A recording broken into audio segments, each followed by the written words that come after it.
Hey, what's up, guys? My name's Kyle Embry, Youth Alive missionary to North Texas. Man, I'm excited to do a little bit of a unique call today for all of you youth pastors and students, and maybe some adults out there. I've got a special guest that I've been able to kind of walk through some different relationships to find this person. Over the last couple of weeks during quarantine, me and my son have been watching a lot of documentaries and videos on Navy SEALs and Green Berets and different things like that. So I just thought, man, how cool would it be for us, Youth Alive North Texas, to interview a former Navy SEAL, a current Navy SEAL, and talk them through a little bit about hard work and discipline and commitment and calling, and how that military lifestyle can really translate over into our Christian walk, the day-to-day living that you and I go through as brothers and sisters in Christ. So I found a good friend of one of my good friends. This gentleman is from California, and his name is Will Spencer. And I'm excited to have Will on the call today. Will, why don't you just take a second and tell us a little bit about yourself, your background, a little bit about who you are. Yeah, I just want to say thank you a lot for having me here. I know, and hopefully it adds some value to something or anybody that wants to listen to. Hopefully there's some wisdom, some pearls of wisdom that I drop. So yeah, I'm from California. I served 24 years in the Navy, 23 years as a Navy SEAL. I came in as a E1. I retired as a E9, which is a Master Chief. I worked every level of the tiers as far as the game of special operations go. I did 14 deployments. 8 of them were combat deployments.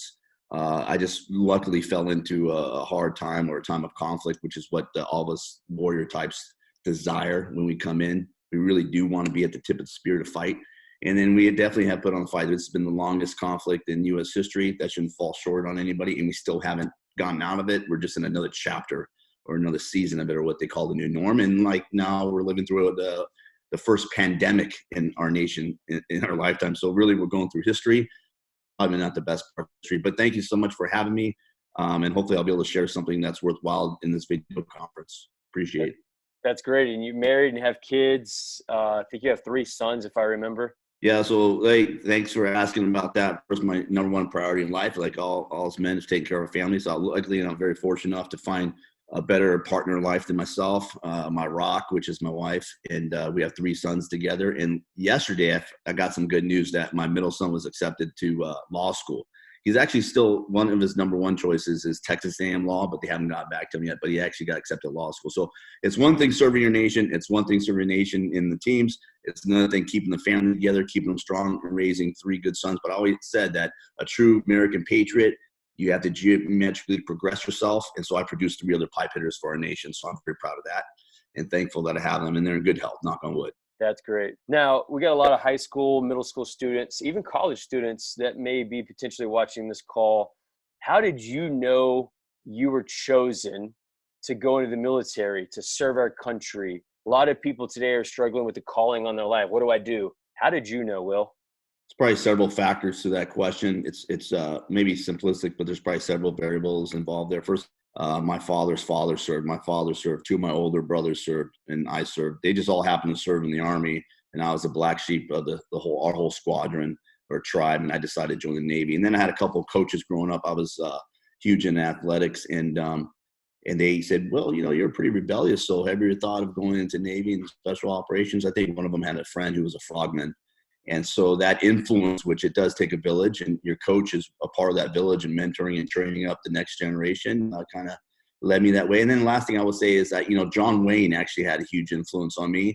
I would watch John Wayne movies with the old American swagger, and a lot of his movies involved serving our nation, especially his movie, The Green Berets.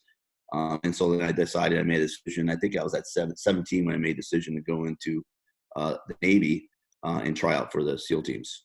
That's unbelievable. Well, hey, Will, thank you for your service. Thank you for your hard work, your dedication to this country. We are free today because of men like you.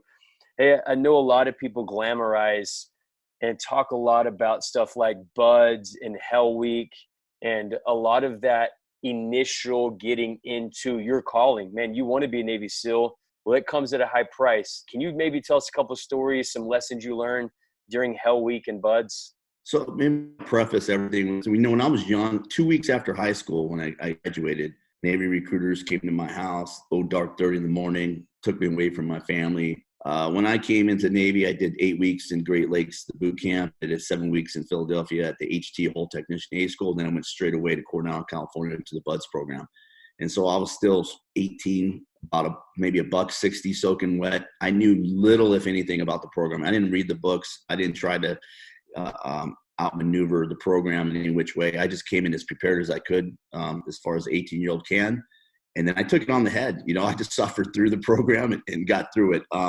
Looking back now, I would just tell you that BUDS it's honestly not that hard. It's a crucible. You're going to suffer. And the reason why you're going to suffer is because they're going to kind of separate the wheat from the chaff. They're going to see who's durable, who can take it. Because really the true mission that we do, once you get over to the team side of the house, it's harder.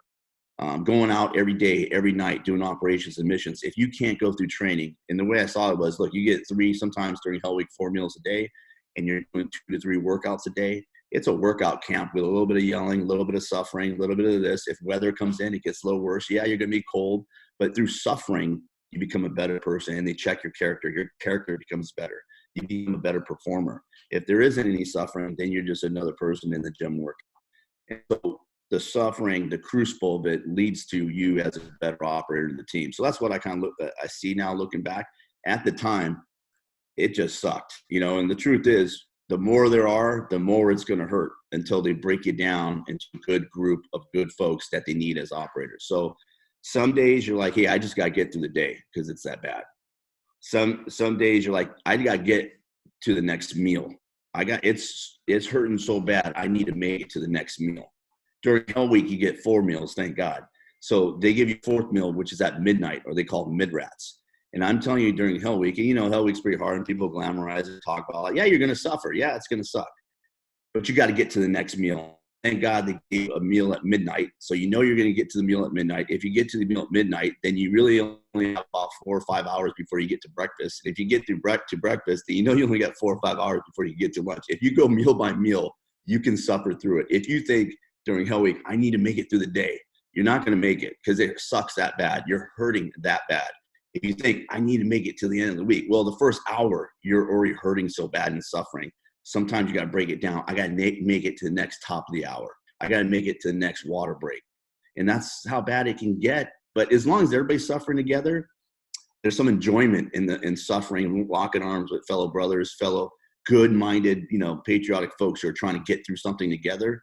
And so you see your first glimpse of, I think, unconditional love through suffering, which comes during the training phase of SEAL training. And then you see way better unconditional love and brotherhood once you're in the real world doing operations. Yeah, that's a great lesson for us all, that when we're going through hard times, difficult moments, to lock arms with a couple of friends and stick it out together. I love that, Will. Hey, we know that nothing in life happens just by accident. It takes hard work, discipline, routines, commitment. You learn that during Hell Week, BUDS, all that training, and then going into deployment. What are some of those things that you've implemented into your life now that you learned then that make you better now? Before I answer that question, I just want to double tap what you said. There is nothing in life that you do alone that you're going to be successful at. We were not made to go it alone. Even the hardest road traveled is better traveled together with a partner, fellowship, brotherhood, sisterhood, whatever you want to call it. You have to surround yourself with good mugs to be successful in whatever endeavor. Even in marriage, it's not the husband and wife alone. You got family behind you, standing behind you, supporting you, and all that stuff. And it's the same way in the teams. Like, no one person can take credit for even the best mission, because it's absolutely a team effort. We fight as a team, you win as a team. If you go solo, guaranteed you're going to take a big L on the head. You're going to take a loss. So just across the board, you have to lean on each other. Some days you have stronger days, some days you have weaker days. Hopefully your brother on the right or left is having a stronger day when you're having a weak moment. So the lesson I take from all that and all I learned, looking back now to where I am, is, there's so many. You could go back in time. There's so many different ways. Some lessons were harder to learn than others. Some were kind of just, oh yeah, that makes sense. The light bulb went on. But I'll tell you, in everything you do, the first lesson is that you got to look to yourself and you got to love yourself and you got to see yourself as God and how God sees you and how he loves you. The world wants to remind you that you're this or you're that or that. If you look back, you'll be constant reminder of whatever failures and things and whatnot that you've done throughout your life, and you can't progress. You can't move forward. You got to see yourself how God sees you, and you got to love yourself, because from that, you build that confidence that you can succeed with. And then when you add a little discipline, you add the hard work, which is actually the secret sauce to get into anywhere you want to get to, whatever it is that your passion or your desire is, as far as what you're made for in this world. If you add hard work to it, which only you can do, you can achieve it. So if it's some faults in your life, some weaknesses or whatnot, you add hard work, you fix that, you can make yourself better. And that's what I learned through everything. A bit of hard work, discipline to continue, can carry out that hard work, will lead to success in the things that you need to do in your life. Man, that's great. Absolutely love that. You talked about not going at it alone, being a team.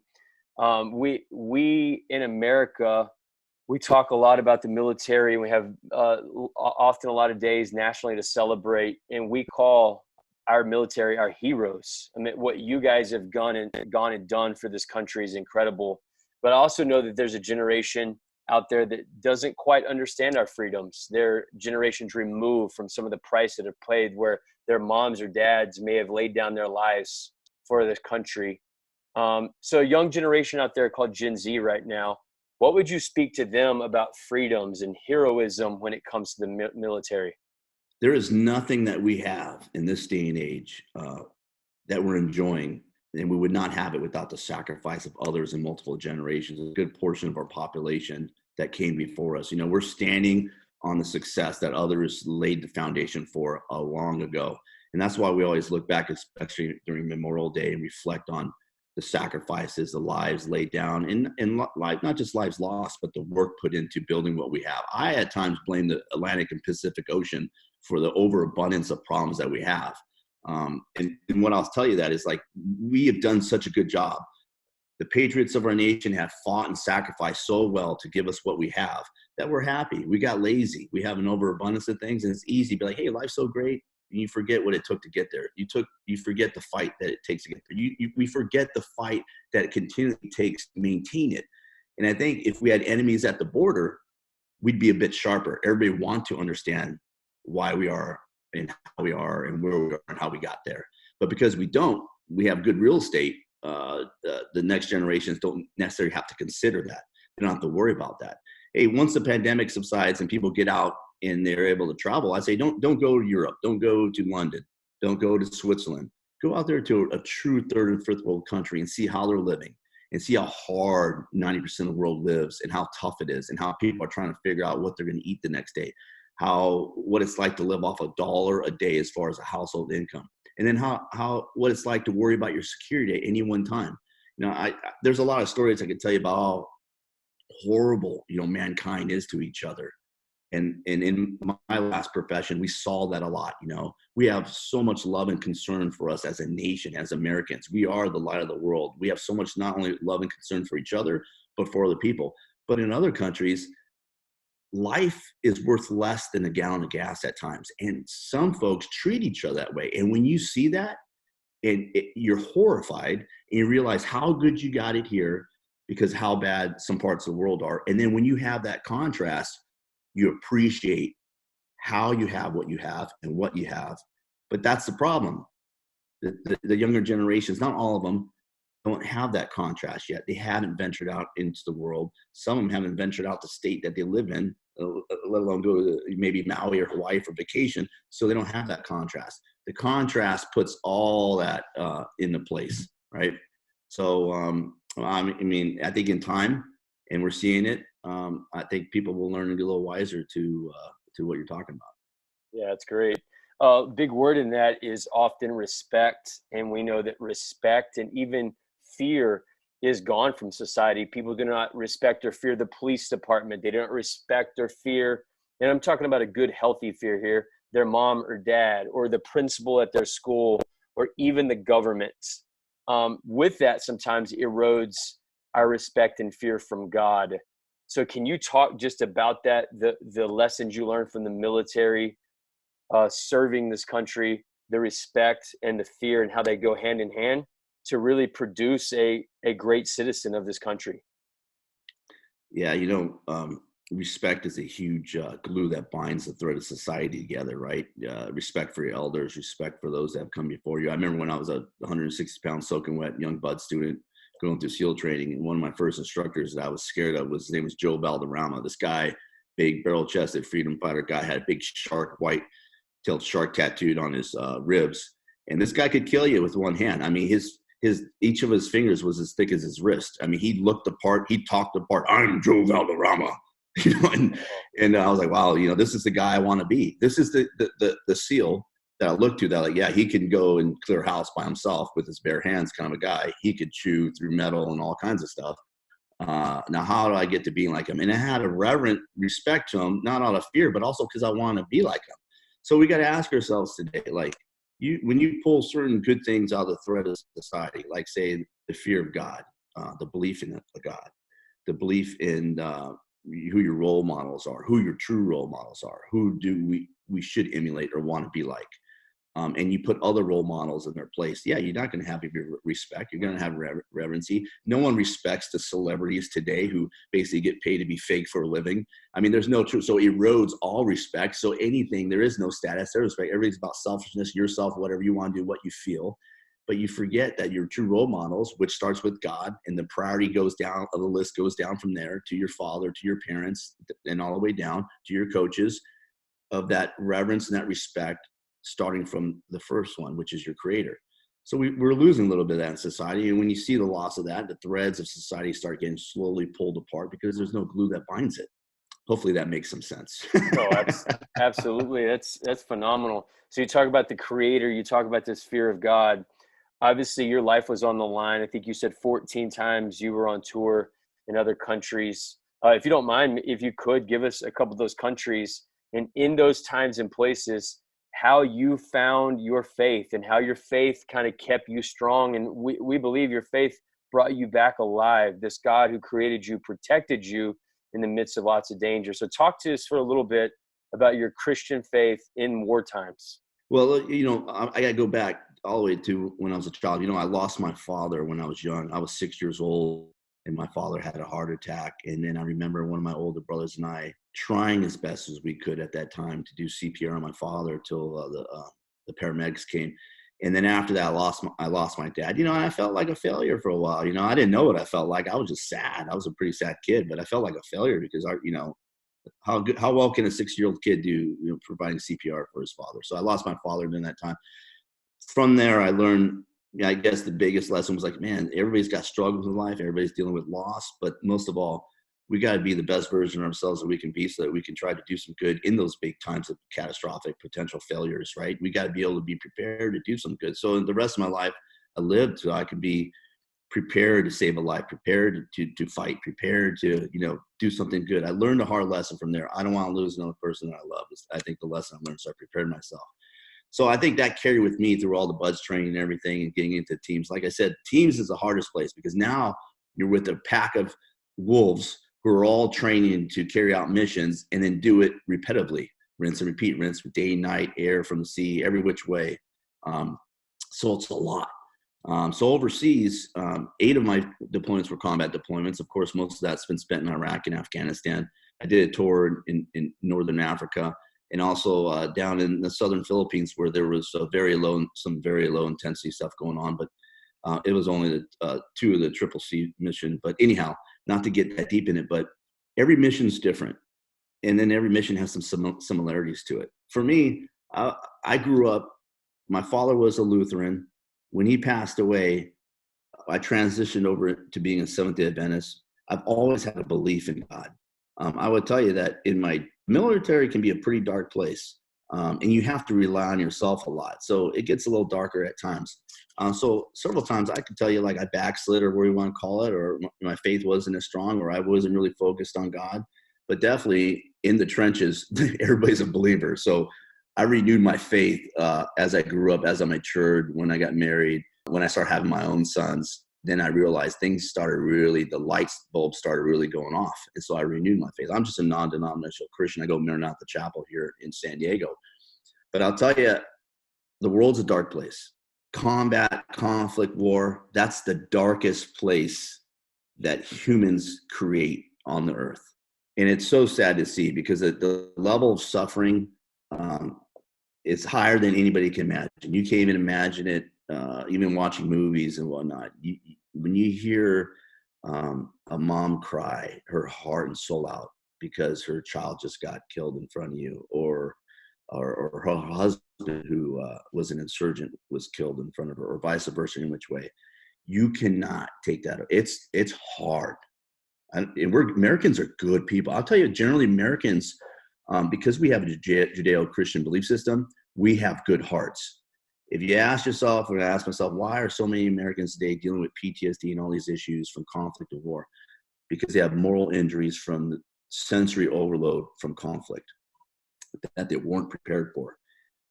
It's tough. It's tough. So you go into conflict, you go into combat. We're just doing our mission, being very objective, very focused, mission orientated, meaning nothing matters except mission success. And you do whatever it takes to be successful. So you put everything in your back pocket. When I'm on a mission, I don't think about my wife. When I'm on a mission, I don't think about my kids. 1 minute before I step off the helicopter, I say the last prayer for myself and sit for the guy sitting in the back. And I say, let your will be done, God. And then we step off and we get after it. The only focus I have is to be successful. And you have to be that way. Everything and all your energy, everything has to be focused on the mission at hand. And that goes with a lot of things in life, but definitely when your life's a bit on the line, you have to absolutely focus on what needs to get done and the calls that need to be made during very crazy times. So I will tell you, conflict, war, all the stuff, that's our Super Bowl. Except if you don't win it, you don't go home, kind of thing. You could train and be as best prepared as possible. I've had a lot of friends that passed away. I don't know what to tell you. Like, timing and luck are two things that you can't count on, but you need to be successful in that type of business. I like to say God's hand on us, and it's always his will, and it gets done no matter what. So even though it's a dark place, I'll also tell you that you see the most unconditional love that you'll ever experience in the world. Like, I didn't experience unconditional love until I had my sons. And I realized, man, my sons, they could mess up. They could do this. They could do that. They could do anything. I'll love them no matter what. That will never change the love I have for them. And then I realized, man, that's how God loves me. That's how God loves me. I didn't understand that strength, that amount of love until I had my own children. The only other place I've ever experienced unconditional love was with your brothers in harm's way. I've never, ever felt that one of the guys working next to me would hesitate, nor would I hesitate, to run out there through fire, run out there through explosions to save each other. And I've seen it. And it happens over and over. And there's no thought. There's no asking for permission. There's no hesitation. And when you see it, you feel it, you're like, man, that's unconditional love. And that's the love that's spoken about in the Bible. And that's what I appreciate so much about the teams now is in buds, you don't feel that unconditional love like that because you're just suffering. And the team's doing the work. You feel it, you see it, you appreciate it. Yeah. Hopefully that answers some of it. No, that's brilliant, man. That's brilliant. Hey, you mentioned something to me in kind of our pre-talks. I said, you're a hero, you're Navy SEAL, you did all these tours, and you had a very quick and humble response when you were called a hero. Could you share that with our audience today? Yeah, I'm definitely no hero. And the term, I'm always bothered by it because it's thrown around really loosely. And I would tell people that the heroes don't make it home. The heroes are the ones that ran out there to save somebody. They ran out there to do that good, and they laid their life down, and they really don't make it home, or they don't make it home on their own 2 feet. Those are your true heroes. I like to tell people we just did our job, and I was fortunate and lucky enough. The one thing I'll say about my experience in the war effort was that in the positions I was able to lead in, I was able to make the right decisions. And fortunately enough, God willing, I brought everybody home. We all made it home safe, and we had some pretty hairy times out there. But I give that all to God. But the heroes, they're still there. They lost their lives. They laid it down. We just did our job. And the humbleness is an important thing in every respect in all life. We should all be humble servants. We should all be humble. It doesn't matter if you're top of the game, at the bottom of your game. We should be humble because you can be humbled at any time, and we should remember that. That's great, Will. I love a couple of things you said about team and love and being committed to each other. And those are all things that we need right now. We need to hear those things in the middle of this pandemic. My kids and I, my family, we read this morning in our morning devotions First John chapter 5, and it's all about the love that God gave for us. And if he loved us that much, then we must love our brother. And you talked a lot about this love with your sons. And man, if God loves us this much, then we've got to love our brothers. And that's even going crazy style back to Matthew, where it says, love our enemies. And I know in Yeah. war, that's often hard to do because you're taught Christian wise to love this person, but yet technically as a nation, you're at war with them. Can you kind of walk through that conflict for me a little bit and how you kind of chalk that up? Yeah, it's maybe I'll use one example. Like, that's a hard thing. Loving each other is a hard thing. Some humans are hard to love, Yep. let alone love your enemy, right? But I'll tell you, like in the conflict, for one instance, I like the Pashtuns per se out in Afghanistan. I mean, at the time, I wouldn't say I had a lot of love for them, but I had a tremendous amount of respect for these guys, and I understood that. I had operational empathy for the enemy, and you do have to kind of. I mean, I don't know. They're your competitor. Maybe I'll put it that way. Yeah. And I was in their country, and war and conflict is also not a black and white scenario. There's a lot of other things creating the fog of war, the quagmire that we get ourselves stuck in conflict. But I mean, the Pashtuns, they'd wear sandals, a chest rack, one AK-47 that wasn't sighted in, knowing that they're going up against a national, the superpower of the world that has layers of air power, drones that could see them in the night, skilled, everybody knows about special operations and all that stuff, the American military and all that. And still, with one Pashtun get two of his friends, and they'd still come out to fight and maneuver and try to win the day. I remember there was this one colonel. He was a cubicle warrior, is what I would call him. He's the guy that sits and never leaves the base, but he's always like, think he's he's got the right tactic. But grab a gun, come with us. No, but I'll be here watching the television screen of you guys with the actions on out there. But he would always talk a bunch of tough stuff. Like, I wish these guys would fight us fairly, like straight on.